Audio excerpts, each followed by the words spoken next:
Thousands of people are leaving Christianity, and here is one of the major reasons why they are leaving. How and why I left Christianity. I have an earlier video on my channel about how I got kicked out of the church. So yeah, I got kicked out of church. In a nutshell, the pastor kicked me and my now husband out because he wanted my husband for his daughter. He was not my husband at the time, but he was showing interest in me at the time, and he did not want him to be with me. He wanted him to be with his daughter, but since he chose to be with me, he made us both get out, like in the middle of a service. I was 14 and happened to go on a youth church trip. And on this trip, some of the teenagers decided that they wanted to be a little grown, you know what I'm saying, and engage in some grown activity. And there were 4 people who engaged in this activity, 2 boys and 2 girls. And when we got back, it happened to get back to the pastor that this happened. Well, caused a huge backlash, not only with the youth pastor at the time, but also with all of us, because we didn't say anything. And so the 4 who engaged in whatever happened were expected to come back to church and talk about it, to give their reasoning why they did it, etc., etc. Well, the 2 girls showed up and were literally forced to stand in front of the church and talk about what happened and why they did it. But the 2 boys, mind you, one of them was the pastor's son and one of them was like the assistant pastor's son. The 2 boys didn't show up, were never called at like a later service to say anything, none of that. And that caused such a big rift.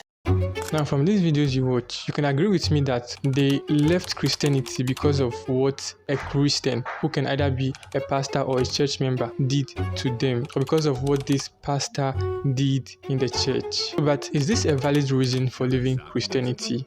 Well, there's a question I want you to answer first. What makes you a Christian in the first place? Let me help you out. Romans chapter 10 verse 9, it says, "If you confess that Jesus is Lord and believe that God raised him from death, you will be saved." So the Bible is telling us here that what makes us Christians is because we believe that Jesus Christ is Lord, because we believed that God raised Jesus Christ from death. Any confusion? So if one day you decide to say that you are no longer a Christian, it means you are saying that you no longer believe that Jesus Christ is Lord. You no longer believe that God raised Jesus Christ from death.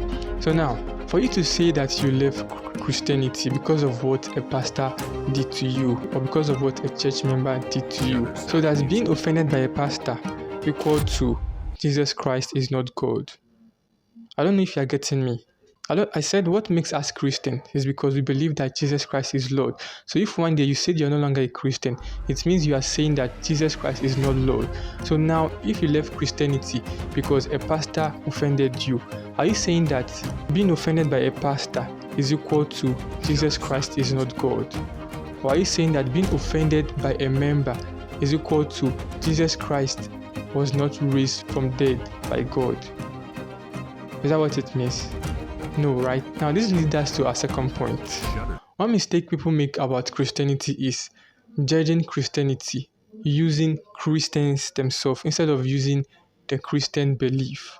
So like in the video, the people left Christianity as a whole because of what a pastor did to them, or because of what a pastor did in the church. So they use an individual, a pastor, to judge the whole Christian faith. Should that be so? No. If you want to judge Christianity, you judge Christianity based on its beliefs. What do we support? Do we support abortion? Do we support murder? Do we support stealing? Like, what are our beliefs? And now this leads me to another mistake people make. And so many of you watching this video, you've had similar experiences at the hand of church leaders, but let me give you something to consider. Isn't it interesting that we don't apply this one and done type of mentality to any other area of our lives except when it comes to church, right? For many of you, I recently had a conversation with somebody and they were like, hey, you know what? The reason why I don't go to church anymore, the reason why I don't really believe in God is because whenever I was young, I had a bad experience in church, or I saw a church leader do this or do that. I had a moral failure. So as a result, I'm done. Okay, you don't apply that type of logic in any other area of your life, right? You may have had some bad experiences at your job, but you don't quit working. You don't quit working for any other company for the rest of your life. You might have had some bad experiences in relationships, but hopefully you don't say for the rest of your life you're not going to be in a relationship with anyone at all because you had a bad experience. Why don't we do that? It's because we understand the basic principle, which is the fact that just because one member of a large organization might be evil, might have mistreated you, it does not necessarily mean that all members of that organization or all organizations are bad and evil and out to get you and you shouldn't be a part of them, right? But when it comes to church, for whatever reason, it's one and done.